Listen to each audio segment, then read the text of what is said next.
Сайн байцгаана уу? Илгэний өгөлд үүсгдэг илгэнд хамгийн аюултай зүйлийг нэрлэж гэвэл та юу нэрлэх вэ? Арх биш. Сахар биш. Тэгвэл хэд холестерин ихтэй хоол хүнс бөгөөч биш.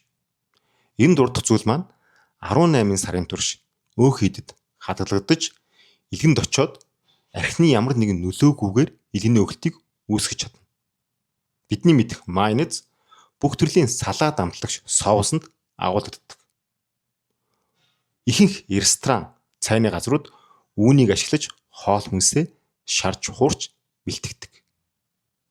Бидний өдөр тутамдаа 100 маягаар хэрэглэж байгаа протеин бар, батончиг, жигнэмэг, чипс хүртэл үүнийг агуулдаг. Эдгээр нь цусан дахь сахарыг огцом өсгөж инсулин давар ялгаруултыг нэмэгдүүлдэг.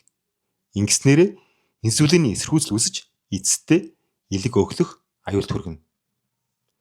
Zero sugar буюу сахар хөв гэж шошгосон байдаг чипс, жигнэмэг хүртэл омега 6 тосны хүчлэр дүүрэн байдаг. Харин энэ нь маш хүчтэй өрөвсөл үүсгэгч.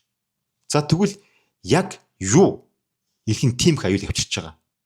Энэ бол industrial seed oil буюу хэд боловсруулсан тос. Эдгээр нь үйлдвэрийн аргаар гаргаж ирсэн үрийн тос бөгөөд тосыг гаргахдаа бензин үйлдвэрлэхэд хэрэглэгддэг уусгагч буюу шингэрүүлэгч бодис, химийн бодис гексаныг ашигладаг. Ихэнх үрийн тос өөрөө гексаны агуулмжтай байдаг. За тэгвэл хэрхэн хоолоо эрүүлэр бэлтгэх юм бэ?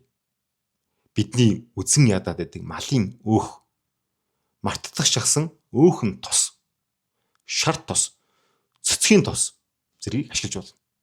За мөн эрүүл тос гэж нэрлэгддэг оливын тос, экстра виржин, авокадо ойл зэргийг хоолндоо ашиглаж болох нь. Илгэний өөхөлтийг арилгах, эрүүлжүүлэх хамгийн ихний алхам бол цагаар хооллох буюу тодорхой хэмжээний мацаг барих. Мөн эрүүл тэнцвэртэй хоолтыг хэвшил болгох. Өөртөө тарсан хөдөлгөөн хийхэд оршино.